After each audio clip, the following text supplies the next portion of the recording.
दर्शकहरू नमस्कार। न्युज 24 को नियमित प्रस्तुति स्टोरी अफ द डेमा तपाईलाई स्वागत छ। म विकास थपलिया।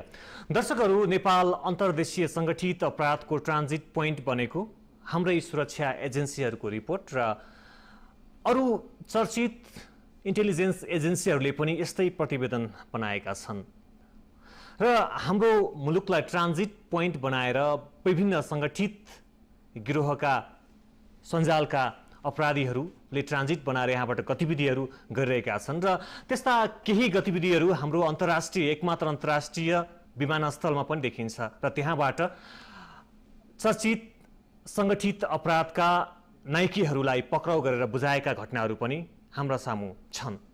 यसबीचमा यस्ता गतिविधि बढिसकेपछि हाम्रै सुरक्षा एजेन्सी र विदेशी चर्चित सुरक्षा एजेन्सीहरूले समेत हाम्रो देशलाई सुरक्षाको ट्रान्जिट पोइन्ट बनाएका छन् र यहीँबाट अपरेसनको गोप्य रणनीतिहरू पनि बनाएको बताइन्छ। र पछिल्लो समय अमेरिकाको चर्चित सुरक्षा agency FBI federal bureau of investigation र त्यस अन्तर्गतको एउटा सङ्गठन FINA को सम्मेलन भयो, जसको न्यू पारेर FBI का तेस्रो वरियताका असिस्टेन्ट डाइरेक्टर जोन बोल्स सहितका उच्च पदाधिकारीहरू नेपाल आएका थिए र त्यही FINA का अध्यक्ष र FBI का पहिलो ग्रेजुएट नेपाल प्रहरीका पूर्व AIG राजेन्द्र बहादुर सिंह पनि हाम्रो स्टुडियोमा हुनुहुन्छ। यहाँ दुवैजनालाई स्वागत छ। धन्यवाद। हाम्रो साथमा FINA का अध्यक्ष केश बहादुर साई पनि हुनुहुन्छ र तपाईँ पनि हुनुहुन्छ। सुरुमा राजेन्द्र बहादुर सिंहज्यूकोमा हुन चाहन्छु कि तपाईँ FBI को फर्स्ट ग्रेजुएट र पछिल्लो पटक जसरी नेपाललाई FBI ले प्राथमिकतामा राखेको छ कि नेपालमा त्यस्ता गतिविधिहरू जस्तै ट्रान्जिट पोइन्टका कुराहरू अहिले मैले पृष्ठभूमिमा भने ती गतिविधिहरू बढेको छ है? निश्चय पनि मलाई यो गर्व लाग्छ। म नेपालबाट FBI ग्रेजुएट गर्ने पहिलो नेपाली प्रहरीकृत हुँ। मात्रै होइन, मलाई सम्झना छ मैले 1982 मा गरेको हुँ। त्यो बेलामा इन्डियामा पनि थिएन र पहिलो नै म जस्तो लाग्छ। र जब रह्यो FBI एकाडेमी, FBI नै के हो भन्ने कुरामा सबभन्दा पहिले अमेरिकाको फेडरल पुलिस मध्येको एउटा ज्यादै सशक्त अर्गनाइजेसन FBI, जसले फेडरल क्राइम्सहरूको इन्भेस्टिगेसन गर्ने संसारको उसको आफ्नो म्यान्डेटहरू छ। त्यही आधारमा जुनसुकै देशमा जहाँ यस किसिमका गतिविधिहरू बढ्छ, तपाईँले भर्खर भन्नुभयो यो ट्रान्सनेसनल क्राइमहरू, डेफिनेट ट्रान्सनेसनल क्राइम हुनलाई एउटा देशले मात्रै रोक्ने कुराहरू होइन, किनभने यस्तो क्राइमहरू कन्ट्रोल गर्नको लागि विभिन्न देशको कोअर्डिनेटिङ एप्रोचको आवश्यकता हुन्छ। त्यही कोअर्डिनेसन एप्रोचको आवश्यकता र सहयोग र समन्वयबाटै यस्ता किसिमका अपराधहरू रोक्न सकिन्छ। त्यसको लागि FBI ले पहिलेदेखि नै यस किसिमको फेडरल क्राइम अन्तर्गतका ट्रान्सनेसनल क्राइमहरू रोक्नको लागि विभिन्न देशमा जुन सहयोगहरू दिँदै आएको छ, चाहे भौतिक रूपमा होस्, आफ्नो टेक्निकल सपोर्टहरू हो, ती सपोर्ट दिएको छ। त्यही आधारमा नेपालमा पनि त्यस किसिमको ट्रान्सनेसनल क्राइमहरू अभिवृद्धि नहुनुको लागि, रोकथामको लागि विगत केही वर्षदेखि जुन कुनै सहयोग गर्दै आएको छ, त्यसैको आधारमा यस किसिमको हामीहरू बेला बेलामा FBI ले रिट्रेनिङहरू व्यवस्था गर्छ। त्यही रिट्रेनिङकै आधारमा यो अहिले FIN को जुन प्रोग्राम अस्ति मात्रै सफलतापूर्वक नेपाल प्रहरीले सम्पन्न गर्न सक्यो, यो चाहिँ नि वास्तवमा नेपाली हामी सबैको लागि एउटा ठुलो उपलब्धिमूलक हो। र यो आयोजना सफल गर्न सकेकोमा नेपाल प्रहरी सङ्गठन र सङ्गठन प्रमुख साथै अहिले भर्खरै त्यस FIN को प्रेसिडेन्ट हुनुभएको DIG केश बहादुर साई चाहिँ वास्तवमा एउटा धन्यवादका पात्र हुनुहुन्छ। उहाँलाई बधाई दिन चाहन्छु म। FINA का अध्यक्ष जो FBI अन्तर्गतको सङ्गठन FINA, त्यसको अध्यक्ष हुने तपाईँ चाहिँ दक्षिण एसियाकै पहिलो प्रहरी अधिकृत नेपाल प्रहरीका DIG र नेपालमा त्यो सङ्गठन FINA को सम्मेलन गर्ने अवसर पनि पहिलो पटक नेपालले पाएको र दक्षिण एसियामै पहिलो पटक सम्मेलन भयो। निकै सफलताको रूपमा सुरक्षा विज्ञहरूले लिँदै आएका छन्। यो सम्मेलन पछि हामीले पाएका सफलताहरू के हुन् त? सबभन्दा पहिला तपाईँले मलाई स्टुडियोमा बोलाउनु भयो, केही कुरा चाहिँ FBI र FBI NAA को विषयमा भन्ने मौका दिनुभयो, त्यसको लागि धन्यवाद।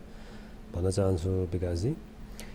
र सबभन्दा पहिला मैले तपाईँलाई भन्दाखेरि के भन्छु भने बुझौँ FBI के हो। अहिले सरले भने जस्तो फेडरल ब्युरो अफ इन्भेस्टिगेसनको एउटा एकाडेमी छ।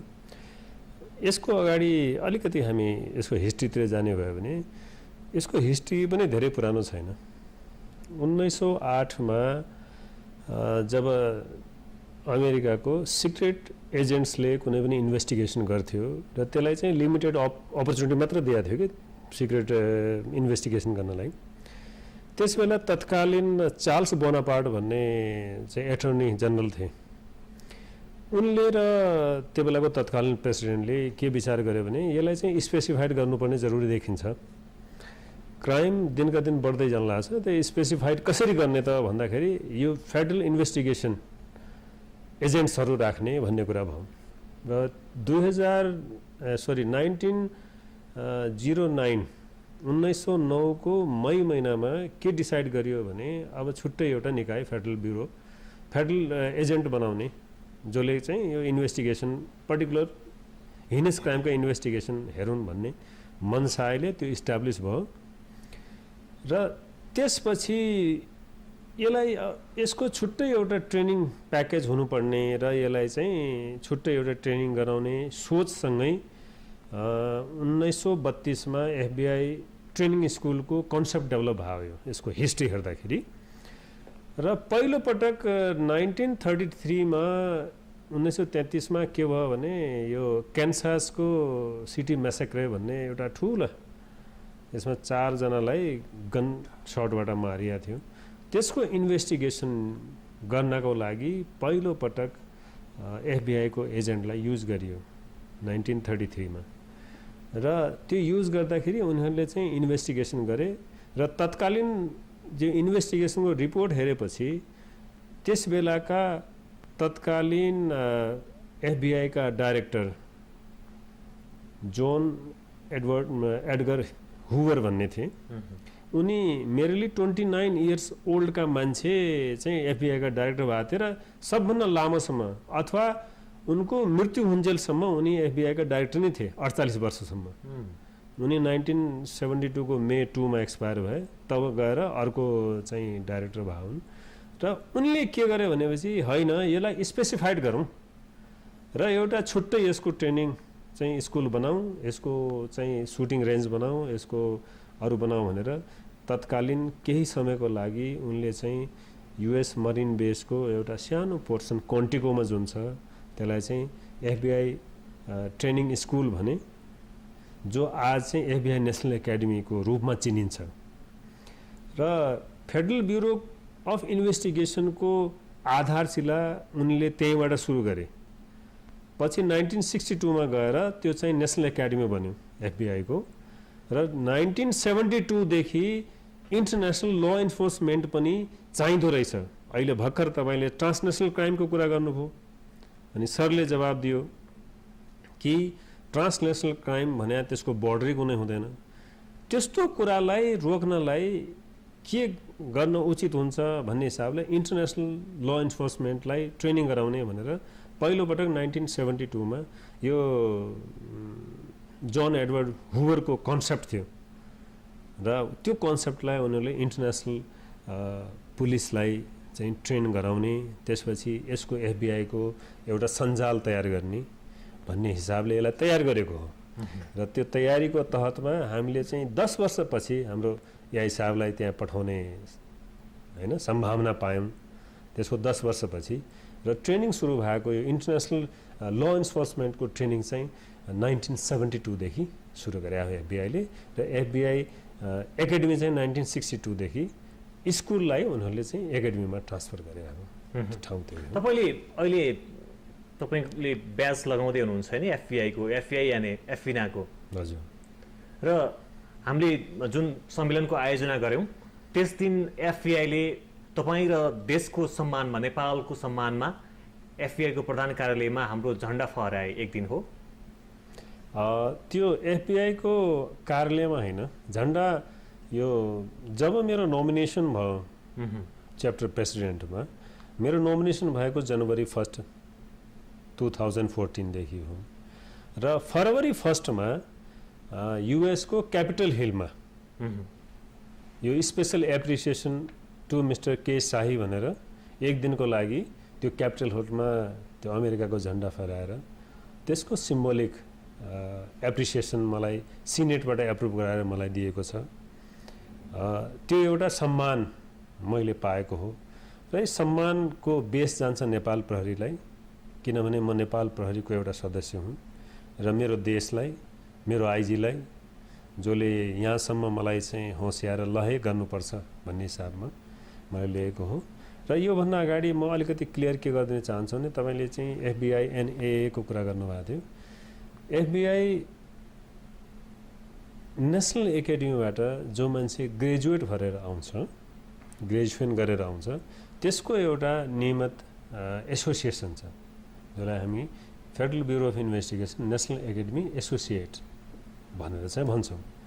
त्यही एसोसिएटमा हामी सबै आबद्ध हुन्छौँ। अहिलेसम्म अब सर चाहिँ अब पहिलो हाम्रो नेपालको पहिलो FBI ग्रेजुएट,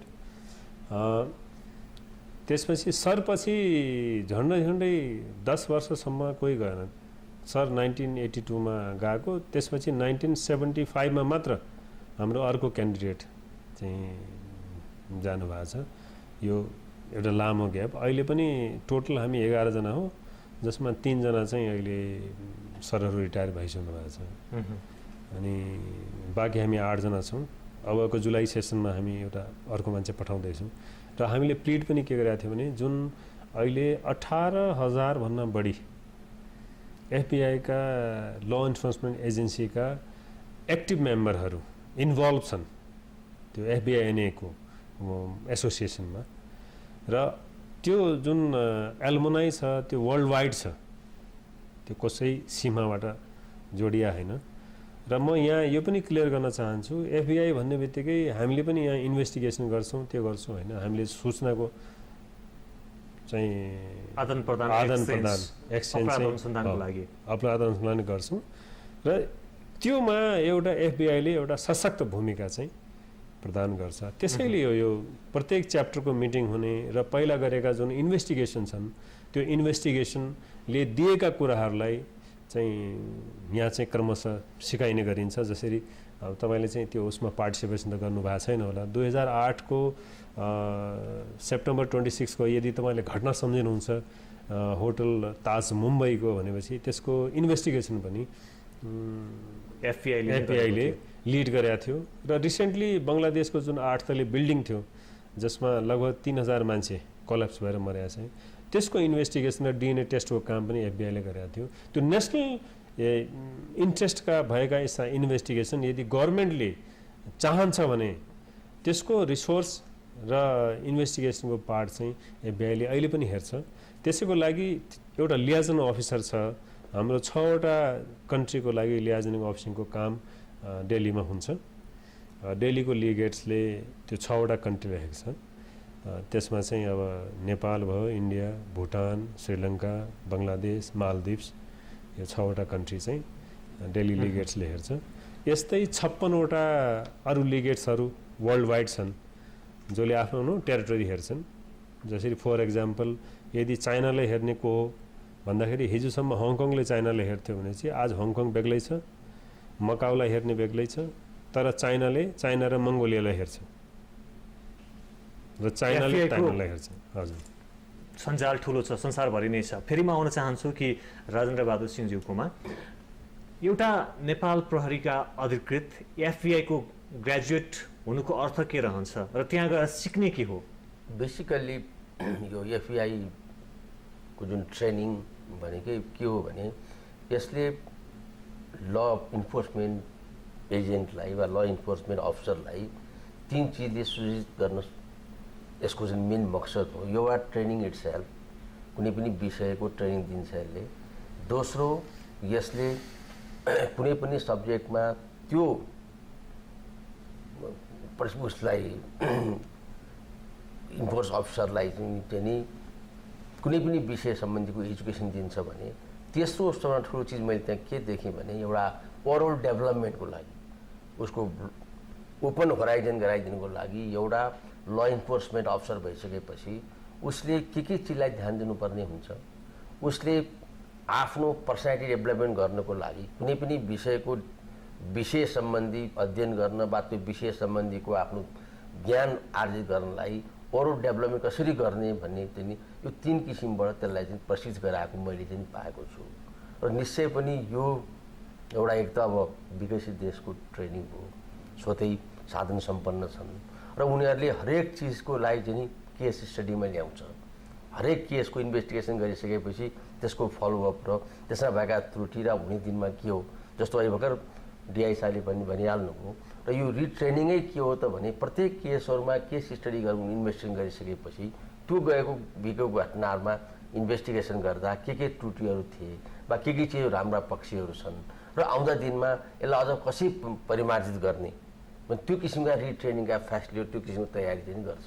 त्यहाँ जहिले पनि यो के गर्दो रहेछ भने हरेक केसलाई इस्यु वाइज अध्ययन गरेर त्यो इस्युको आधारमा चाहिँ नि प्रत्येक उसलाई ट्रेनिजहरूलाई वा त्यहाँ लिगल अफसर्सहरूलाई पुलिस अफसरहरूलाई चाहिँ नि प्रशिक्षित गर्नेहरूले मेन मकसद हो। र अर्को एफबिआई एकाडेमीमा खालि हामी पुलिस मात्रै नभएर विभिन्न सेक्टरको मान्छेहरू त्यहाँ तालिम गर्न आउँछ। त्यस कारण के भने अघि मैले भने त ओभरअल डेभलपमेन्ट गर्ने हो र यो किसिमको क्राइम कन्ट्रोल वा क्राइम इन्भेस्टिगेसन भनेको पुलिसको मात्रै जब होइन, यसलाई सबै क्षेत्रको सबैको आवश्यक हुन्छ। त्यही हिसाबले विभिन्न एजेन्सीका पुलिस बाहेक अरू एजेन्सीका मान्छेहरू पनि संयुक्त ट्रेनिङमा राखेर एकको आपसको जुन प्रब्लमहरू छ प्रब्लम सेयरिङ गर्ने र कसरी कुनै पनि निचोड निकाल्ने भन्ने कुराहरू यसले चाहिँ एउटा कुनै पनि ट्रेनिङलाई त्यो किसिमको तयारी राख्छ। हामीले अन्तर्राष्ट्रिय तालिमहरू गर्न थालेको त भर्खरै हाम्रा प्रहरी अधिकृतहरू कुनै 15 दिने तालिम पाए भने गौरव ठान्छन् अझै पनि।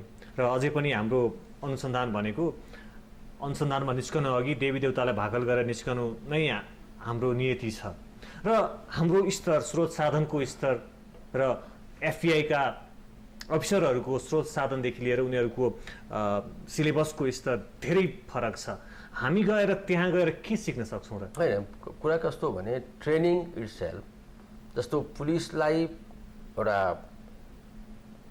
सफल पुलिस बनाउनको लागि, एउटा राष्ट्रको सेवा गर्नको लागि, सुरक्षा सम्बन्धी शान्ति सम्बन्धी ट्रेनिङ गर्नको लागि नेपाल प्रहरीले आफ्नो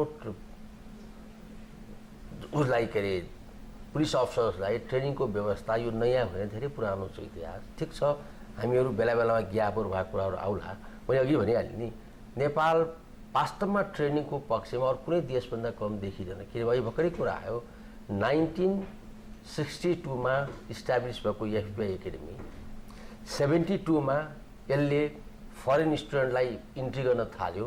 भएर 1982 मा मैले त्यो मौका पाइसकेको, 10 वर्षमै मैले मौका पाइसकेको। नेपाल त सानो देशले भन्दा नेपालले आफ्नो नेपालको अफसर्सहरूलाई चाहिँ ट्रेन गर्नको लागि चाहिँ पछि परेको होइन। म अघि नै भने मलाई अहिले पनि विश्वास छ त्यो बेलामा हामीहरू एसियाबाट जम्मा 3टा देशको मात्रै थियौँ। एउटा कोरिया थियो, एउटा म थिएँ, एउटा हङकङको थियो हगि, अनि यो अस्ट्रेलियन थियो, यही रिजनमा पर्ने 4 जना मात्रै थियो। र त्यहाँ रेकर्ड हेर्दा इभन साउथ एसियाको पनि कोही पनि गएको थिएन त्यो बेलासम्म। त्यहाँदेखि हामी ट्रेनिङमा पछि थियौँ वा नेपालले भर्खर सुरु गरे भन्ने होइन। तर विडम्बना के छ त भने त्यसलाई कन्टिन्यू दिन सकिएन हगि।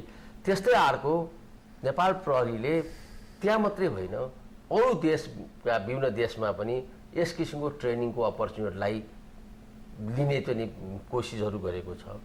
त्यस्तै किसिमको बेलायतमा पनि जुन पुलिसका ठुल्ठुला ट्रेनिङहरू हुन्छ, त्यहाँको ट्रेनिङ एकाडेमीहरू ब्राम्सटिलबाट, त्यहाँ पनि नेपाल पुलिसको धेरै मान्छेहरू गएको छ। इभन मैले पनि 2 तालिम गर्ने मौका पाएको छु। र बेलायतकै हेर्नुहोस्, स्ट्राइक कमान्ड कोर्स भनेको चाहिँ नि अहिलेसम्म संसारको सबभन्दा ठुलो पुलिसको सबभन्दा ठुलो अफसरले गर्ने कोर्स हो। त्यहाँ बेलायतमा पुलिस चिफ हुनेले मात्रै गर्न पाउँछ त्यो है। त्यहाँ पनि एउटा नेपालीको नाताले मैले मौका पाएँ 2006 मा र मैले त्यो कोर्स गरेको छु है। र त्यो बेलामा पनि स्ट्राइक कमान्ड कोर्स गर्ने अरू धेरै साउथ एसियन कन्ट्री कम थिए।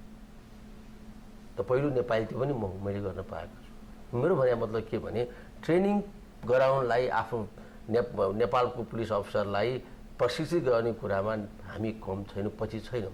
तर तर एउटै कुरा के छ भने कन्टिन्युटीमा हामी कम छ अघि र त्यसलाई चाहिँ नि बढाउनुपर्छ र जति हामी वेल ट्रेन हुन्छौँ बाहिरको साधन स्रोतहरू बाहिरका त्यहाँका इन्भाइरोमेन्टै भनौँ क्लाइमेट भनौँ वा त्यहाँका साधन स्रोतलाई हेरेर ठिक छ त्यो चिज हामीले हुँदै ल्याउन नसकुला। तपाईँ आफैले भन्नुभयो तपाईँले एफबिआईको ट्रेनिङ पनि गर्नुभयो बेलायतमा गएर त्यस्तै प्रतिष्ठित ट्रेनिङ पनि गर्नुभयो तर त्यसको उपलब्धि के त भन्ने प्रश्न पनि आउँछ कि तपाईँ रिटायर्ड हुनुभयो त्यसलाई तपाईँको उपलब्धिले संरक्षण गर्ने होइन अब रिटायर संस्थागत गर्ने कुनै बाटो रहेन। त्यही त रिटायर त एक्चुअली सबैजना हुनैपर्छ रिटायरमेन्ट ठुलो चिज होइन तर अब मैले जे कुरा सिकेर आएँ त्यो कुरालाई मैले कति युज गर्न सकेँ कति गर्न सकिनँ वा मलाई गर्ने मौका दियो दिएन त दोस्रो कुराहरू हो है त्यो राष्ट्रले सोच्ने कुरा हो। निश्चय पनि मलाई यो ठाउँमा जुन तपाईँको अहिले पुर्याउने पनि नेपाल हो नेपाली जनता हो प्रहरी सङ्गठनै हो है र मैले आफूले सिकेका कुराहरू डेफिनेटली मैले फिल्डमा बस्दाखेरिमा ती चिजहरू लागू गर्न मैले कोसिस गरेको छु।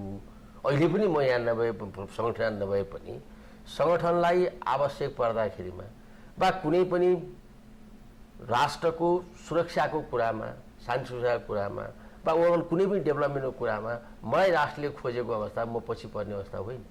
तपाईँले भनेर ठिक हो राष्ट्रले तपाईँलाई कति युज गरेको छ भने राष्ट्रलाई सोध्ने कुरा हो र निश्चय पनि के भन्छु भने कुनै पनि व्यक्ति इटसेल्फ आफू इन्डिभिजुअल के होइन हामी सबै के छ भने राष्ट्रका हामी सम्पत्ति हौँ है ल हामी यो देशमा जन्मेकै राष्ट्रको सेवा गर्नलाई हो है र हामीले जुन मौका अपर्च्युनिटी पाएका छौँ त्यो राष्ट्रले दिएको मौका हो र त्यसलाई कसरी युज गर्ने हो कसैले राष्ट्रले त्यसलाई युज गरेर होला कसैलाई युज नगरेको होला तर पनि मैले आफ्नो ठाउँबाट राष्ट्रले मलाई युज नगराएको अवस्थामा पनि मैले कहीँ पनि गएर मैले सिकेका कुरालाई बढीभन्दा बढी मान्छेलाई दिन सकूँ भन्ने मेरो सोच रहेको छ रहन्छ र मैले गरिरहेको छु।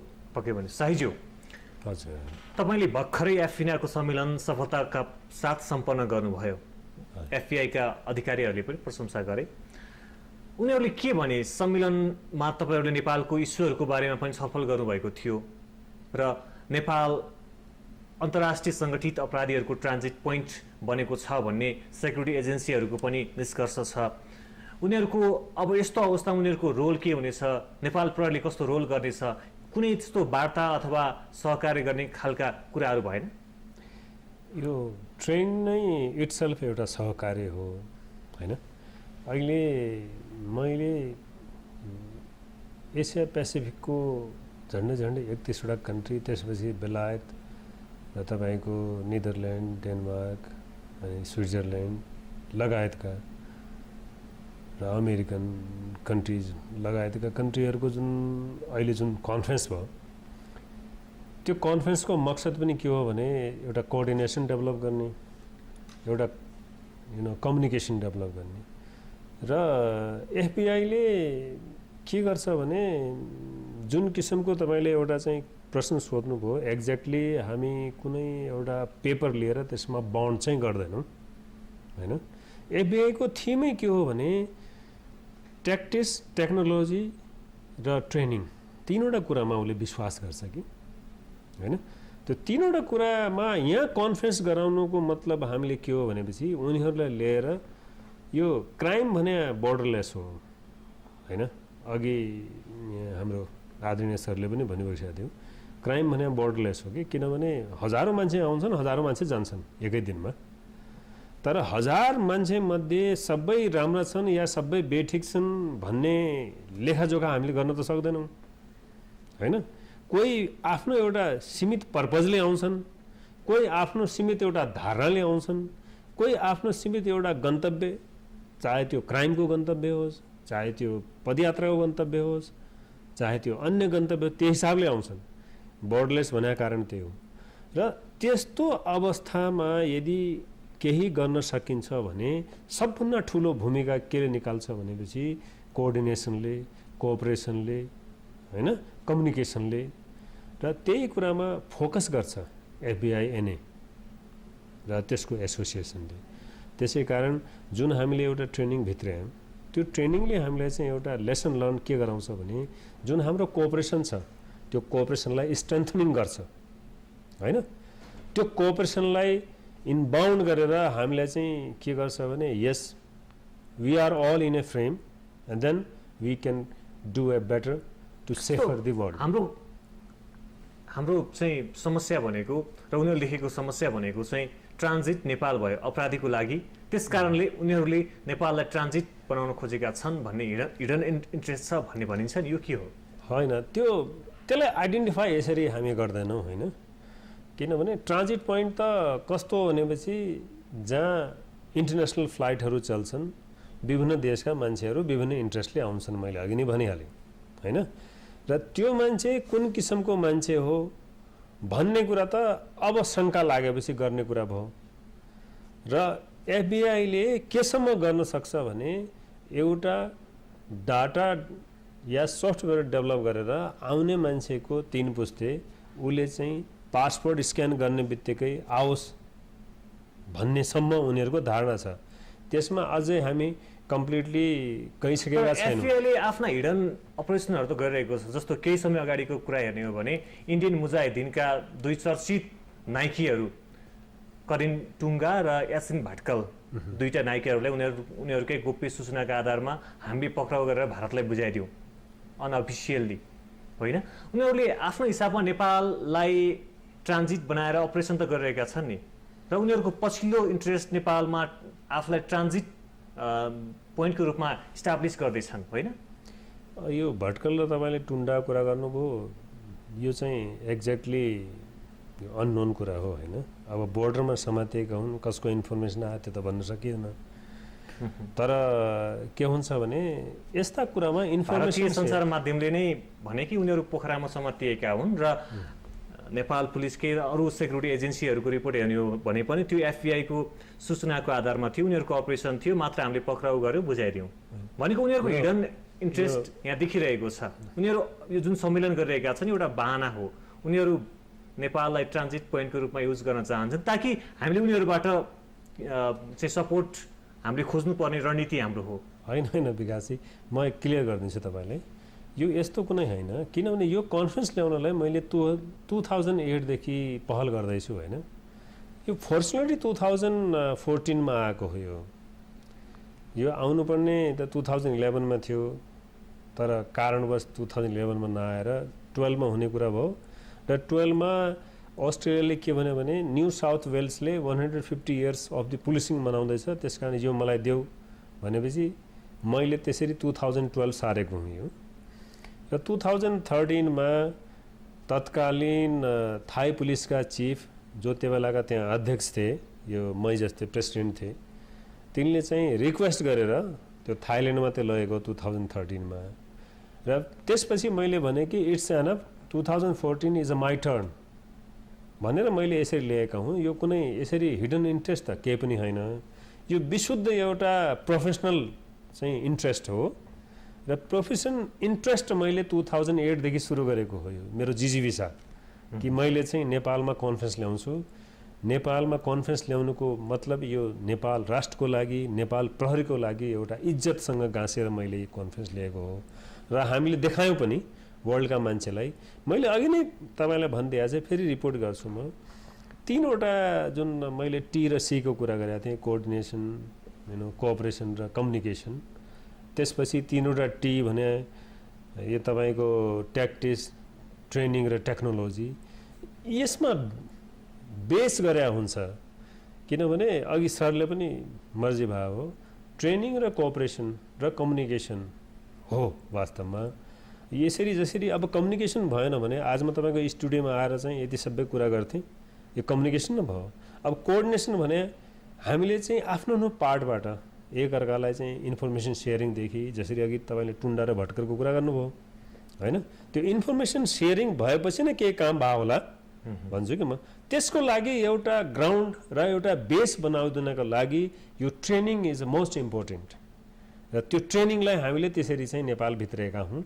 विशुद्ध त्यसको इन्ट्रेस्ट के हो भने हामीले 2टा कुरा फोकस गर्नुपर्छ।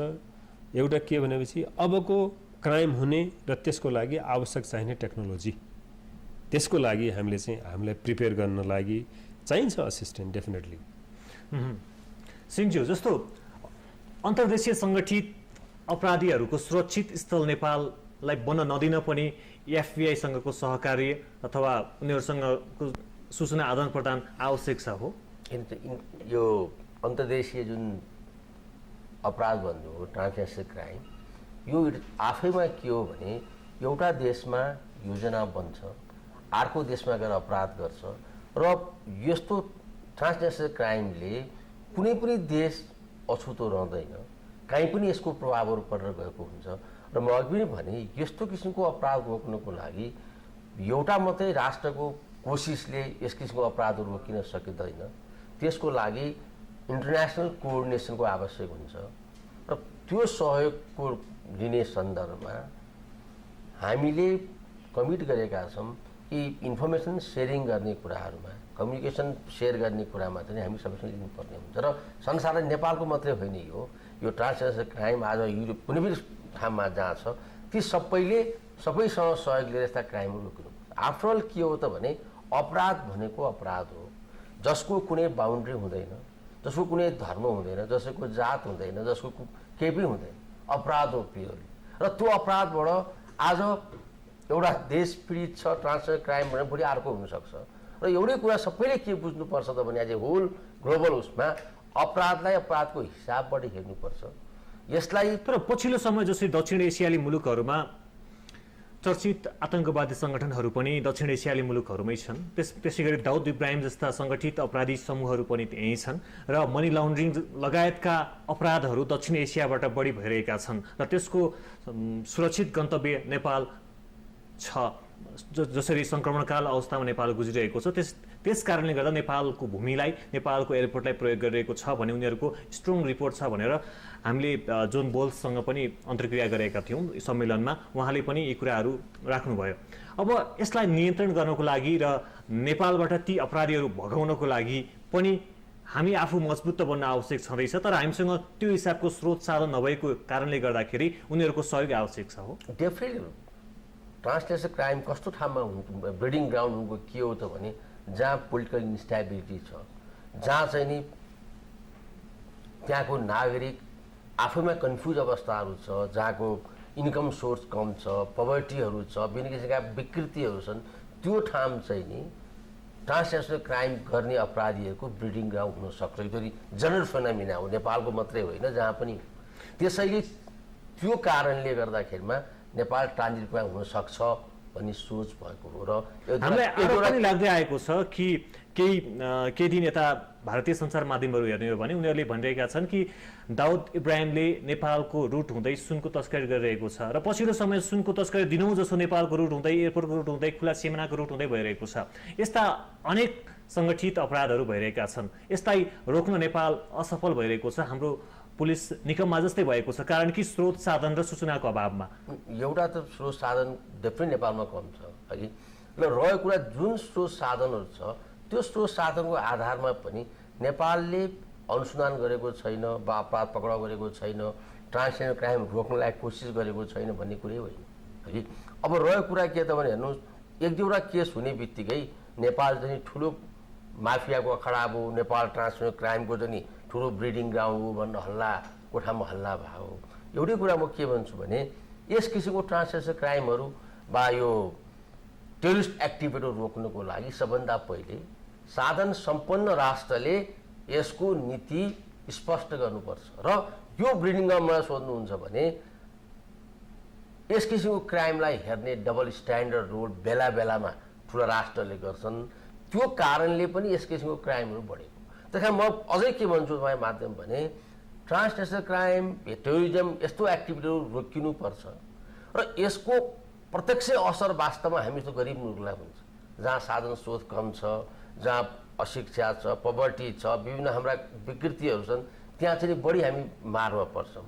त्यो हुनाले पनि यो रोकिनुपर्छ, यसलाई कुनै किसिमबाट चाहिँ दिनुहुन्न भन्ने नेपाल सरकारको स्पष्ट नीति हुनुपर्छ र भएको छ। र सँगसँगै डेभलप कन्ट्रीहरूले, किन म अघि भने यस किसिमको क्राइमहरू रोक्न एउटा सिङ्गल कन्ट्रीको कुनै कोसिसले मात्रै हुने कुरा होइन, यसलाई सबै राष्ट्रको कोअर्डिनेसन र कोअपरेसनको आवश्यक हुन्छ। जुन कोअपरेसन लिने अवस्थामा चाहिँ ठुला राष्ट्रहरूले पनि यस किसिमको क्राइमलाई हेर्ने दृष्टिकोण चाहिँ एउटै हुनुपर्छ, डबल स्ट्यान्ड हुनु हुँदैन। एउटा राष्ट्रबाट बातचितलाई एक किसिमबाट त्यसलाई इन्टरप्रेसन गर्ने, त्यही चिज अर्को भयो भने अर्को किसिम इन्टरप्रिटेसन गर्ने, त्यो चिज जब अगाडि बढ्छ अनि यस किसिमको ट्रान्सनेसनल क्राइमका गतिविधिहरू, टेरोरिज्महरू बढ्ने कारण त्यो हो। र आज साउथ एसिया, आज एसिया कन्ट्रीमा जुन तपाईँले भन्नुभयो, निश्चय पनि यसका चार्जहरू एसियन कन्ट्रीमा बढी आएको छ। तर सुरु कहाँबाट भएको छ यो जाँच्नु पर्यो। यो कहाँ हो त, यसको मुहान कहाँ छ, त्यो रोक्नुपर्छ। त्यो रोक्नको लागि पनि सबैको कोअर्डिनेसन चाहिन्छ र प्रत्येक राष्ट्रले स्पष्टसँग यसलाई इन्डिकेट गर्नु, आँट गर्नुपर्छ। त्यो हो भने निश्चय पनि यस किसिमको अपराधहरू रोकिन्छ। र होइन यस किसिमको व्हाइट कलर क्राइमहरू, यो किसिमको ट्रान्सनेसनल क्राइमहरू बढ्दै गयो भने आज हामी ट्रान्जिट रुट भन्छौँ, सबभन्दा बढी पीडित हामी हुन्, गरिब देश हुन्छ, हामी जस्तो गरिब देशहरू हुन्छ। सही हो। जस्तो एफबिआई एउटा छुट्टै सुरक्षा निकाय हो, ऊ इन्टेलिजेन्स एजेन्सी पनि हो। तर नेपालमा पनि उस्तै प्रकृतिको सिबिआई छ, सिआइबी छ, जो नेपाल प्रहरी अन्तर्गतको त्यस्तै प्रकृतिको हो। तर हामीसँग स्रोत साधन त्यो हिसाबको सञ्जाल छैन। तपाईँ सिआइबीको निर्देशक पनि भइसक्नु भएको। हामीसँग जुन अन्तर्देशीय अपराध नियन्त्रण गर्न हामी कति सक्षम छौँ र हामीले उनीहरूको सहयोग कसरी प्रयोग गर्न सक्छौँ? तपाईँको भने कुरालाई मैले दुई किसिमले डिफाइन गर्न सक्छु होइन। पहिलो कुरा, तपाईँले नेपाल पुलिसको विषयमा केही कमजोरी छ कि भन्नु खोज्नु भएको थियो। नेपाल पुलिस सक्षम छ, त्यति कमजोर छैन। मैले पुलिसमा खोट लगाइन कि नेपाल पुलिस अथवा देशसँग चाहिँ साधनको अभाव छ, इन्टेलिजेन्स जुन म आउँदैछु त्यो के हो भने सोर्स साधनको कमी। अहिले मैले चाहिँ एफबिआईसँग नेपालको पुलिस अथवा सिआइबीलाई दाल्नु मिल्दैन पटक्कै पनि। एफबिआईको इन्टरनेसनल फोरम छ, जबकि सिआइबीको डोमेस्टिक फोरम मात्र हो होइन। त्यो पनि काठमाडौँमा मात्रै केन्द्रित छ होइन, काठमाडौँमा केन्द्रित छैन। काठमाडौँभन्दा बाहिर पनि इन्भेस्टिगेसन हामी गर्छौँ नेसनल इन्ट्रेस्टको कुरामा। जसरी म आफै डाइरेक्टर हुँदाखेरि यो तुलसीपुर ब्याङ्क डकैतीको पनि हामीले हेरेका थियौँ। तपाईँको एउटा यो सप्तरीमा भूपू सांसद, अहिले नाम चाहिँ ठ्याक्कै म बिर्सेँ, उहाँको पनि इन्भेस्टिगेसन पूर्व सभासद त्यो पनि हामीले गरे हो। त्यसपछि एउटा यस्तै केस त्यो विराटनगरमा घटेको र हामी गर्छौँ। तर हामीसँग त्यो एफबिआईले दिएको झन्डै 100 वर्ष पुरानो अथवा 100 वर्ष अगाडि उनीहरूले भित्राइसकेको टेक्नोलोजी पोलिग्राफी मेसिन बल्ल हामीले प्राप्त गर्दैछौँ भनेको हामी कति पछाडि छौँ टेक्नोलोजीमा भन्ने देखिन्छ। यस्तो हो, जसरी सिआइबीको इतिहास पनि धेरै पुरानो छैन, इन्डिपेन्डेन्टली काम गरेको। यो 2010 जुलाई 17 देखि आएको हो, हेर्नुहोस् होइन। अहिले 2014 मे आज 26 भयो। त्यसकारण धेरै पुरानो इतिहास छैन। यतिमा पनि हामीले धेरै अगाडि बढाएको छौँ होइन। त्यो अब विकास भने क्रमशः हुन्छ क्या। त्यो एकैचोटि एफबिआईको सञ्जालसँग सिआइबीको सञ्जाललाई कसरी जोड्न सक्छौँ कि सूचना आदान प्रदानको क्षेत्रमा? किनकि हामी पनि अब दक्षिण एसियाका अरू अपराधसँग हाम्रो सम्बन्ध अथवा हामीले पनि ती अपराध नियन्त्रण गर्न नसक्दा आफै प्रभावित हुने अवस्था पनि छ। किनकि अन्तर्देशीय अपराध अथवा ट्रान्सनेसनल क्राइम भनेकै त्यही हो कि एउटा ठाउँमा बटम हुन्छ, अर्को ठाउँमा अपराध हुन्छ होइन। त्यसले हामीले नेपालमा रहेर दक्षिण एसिया अथवा कुनै संसार कुनै पनि क्षेत्रमा जुन योजना भन्छ त्यसलाई नियन्त्रण गर्न सक्ने क्षमता हामीले पनि राख्नुपर्छ। त्यसको लागि हामीले कसरी एफबिआईलाई अथवा उनीहरूको सञ्जाललाई प्रयोग गर्न सक्छौँ भनेको? डेफिनेटली यसमा म एकदम तपाईँको कुरामा एकदम सहमत छु। र मैले कसरी त्यसलाई डिफाइन गर्छु भने म आफ्नो किसिमले डिफाइन गर्छु त्यसलाई। त्यही कुरालाई अहिले हामीले चाहिँ केमा ल्याएको भने जुन यो म्युचुअल अन्डरस्ट्यान्डिङ र कोअपरेसनको कुरामा, त्यो कोअपरेसन केमा गरेका छौँ भनेपछि ट्रेनिङ र इक्विपमेन्टमा। किनभने मैले अघि तपाईँको एफबिआईकै थिमै भने हो है। मैले एफबिआईको थिमै के हो भनेपछि ट्याक्टिक्स, टेक्नोलोजी र ट्रेनिङ। र टेक्नोलोजी अहिले तपाईँले 100 वर्षपछि आउनुभयो भने त्यो त हाम्रो लागि खुसी कुरा हो। अहिले हामीसँग 20 भन्दा बढी चाहिँ पोलिग्राफ मसिन छन् र हामी कहाँ करिब 9 जना एक्सपर्ट उनीहरूले डेभलप गरिदिएको छ होइन। त्यसपछि डिएनएको विषयमा उनीहरूले चाहिँ सेटअप गरिदिएको छ। अहिले नेपाल प्रहरी त अब अगाडि जाँदैछ होइन। अब 2015मा उनीहरूले थप केही इक्विपमेन्ट र ट्रेनिङ र अहिलेको सबभन्दा ठुलो इस्यु भनेको साइबर क्राइमलाई फोकस गरेर उनीहरूले ट्रेनिङ र इक्विपमेन्ट दिने कुरा गरिरहेछन् भनेपछि यो त उपलब्धि हो हाम्रो लागि। हामी विकास गर्दैछौँ। अब जुलाई 17, 2010बाट सुरु भएको नेपालको CIB र 14मा आएर यति चाहिँ बन्दैछ भनेपछि त्यो हाम्रो यो अपराध अनुसन्धान विभागले यो कोअर्डिनेसन गरिरहेछ र हाम्रो रिसर्च एन्ड प्लानिङ निर्देशनालयले यससँग कोअर्डिनेसन गरिरहेछ र आगामी दिनहरूमा हामीले यसलाई चाहिँ एकदम फ्लोरिस गर्ने भन्ने कन्सेप्ट ल्याएर हामीले चाहिँ यसपालि के गर्यौँ त भने हाम्रो एकाडेमीलाई पनि देखायौँ, एफबिआईका सिनियर मान्छेहरूलाई हैन। त्यसपछि हामीले हाम्रो DNA ल्याब पनि देखायौँ हैन, हाम्रो फिङ्गरप्रिन्ट ल्याब पनि देखायौँ। त्यसपछि हामीले चाहिँ पोलिग्राफ सम्बन्धी थप मान्छेलाई चाहिँ एडुकेट गर्ने भन्ने कुरा गऱ्यौँ। र किनभने यसमा एउटा ह्युज एमाउन्ट चाहिन्छ कि त्यो ट्रेनिङ गर्नलाई। हामी अब अहिले त्यति विकसित भइसकेका छैनौँ कि हामीसँग $10,000 लाख हामीले एक मान्छेमा खर्च गर्न सक्ने। त्यसैको लागि ट्रेनिङ इम्पार्टको हिसाबले हामीले चाहिँ उनीहरूलाई सहकार्य गर्नको लागि अनुरोध गरेका छौँ। हामी करिब अन्त्यमा छौँ र अन्त्यमा राजेन्द्र बहादुर सिंह सरलाई सुन्न चाहन्छु कि हाम्रो निकाय इन्टेलिजेन्स नेटवर्कमा विक छ, मान्नुपर्छ।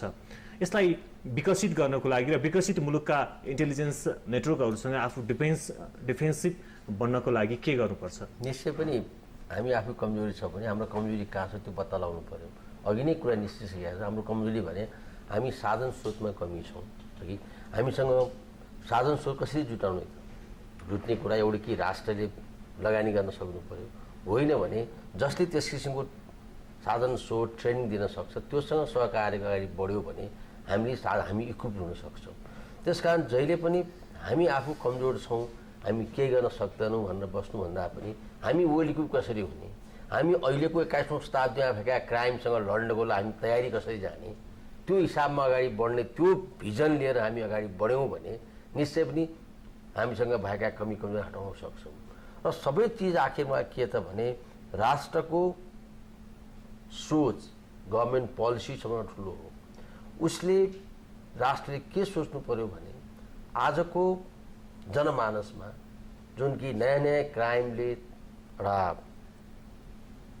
जन्म लिइरहेको छ, यसलाई रोक्नको लागि हाम्रा म्यान पावर, हामीसँग भएका साधन स्रोतलाई म्याक्सिमम युटिलाइजेसन कसरी गर्ने र बढीभन्दा बढी अरूबाट सहयोग कसरी लिने, त्यो लिएर युज गर्न सक्यौँ भने हामीलाई मात्रै होइन अरूलाई पनि फाइदा हुन्छ। र हामीले के भन्न सक्नुपर्छ त भने हामी इक्विप हुनु, नेपाल प्रहरी इक्विप हुनु, नेपाल प्रहरी साधन स्रोत इन्फर्मेसन इक्विप हुनु भनेको नेपाल र नेपाली जनतालाई मात्र नभएर यसले आउँदा दिनमा अन्तर्राष्ट्रिय समुदायमा पनि यस किसिमको क्राइम, विभिन्न किसिमको यो इन्टरनेसनल क्राइम रोक्नको लागि सहयोग पुग्छ। सकिसकेको छ। र अन्त्यमा छोटकरीमा के भन्नु छ यहाँलाई? छोटकरीमा म के भन्न चाहन्छु भने स्टुडियोमा तपाईँले मलाई बोलाउनु भयो, FBI र NA को विषयमा केही कुरा गऱ्यौँ। सायद यस किसिमको यो टक सोले कमसेकम FBI के हो र FBI NA र एसिया पेसिफिक च्याप्टरले के गर्दैछ भन्ने कुरालाई तपाईँले एउटा यो मिडियामा ल्याइदिनु भयो। त्यसको लागि विकासजीलाई धन्यवाद दिँदै once again thank you very much for all. म यतिमा टुङ्ग्याउँदै तपाईँलाई दुवैजनाको अमूल्य समय र विचारको लागि धेरै धन्यवाद दिन चाहन्छु। दर्शकहरू, आजको यो कुराकानी यहीँ सकिन्छ। हामी निरन्तर न्युजमा छौँ। नमस्कार।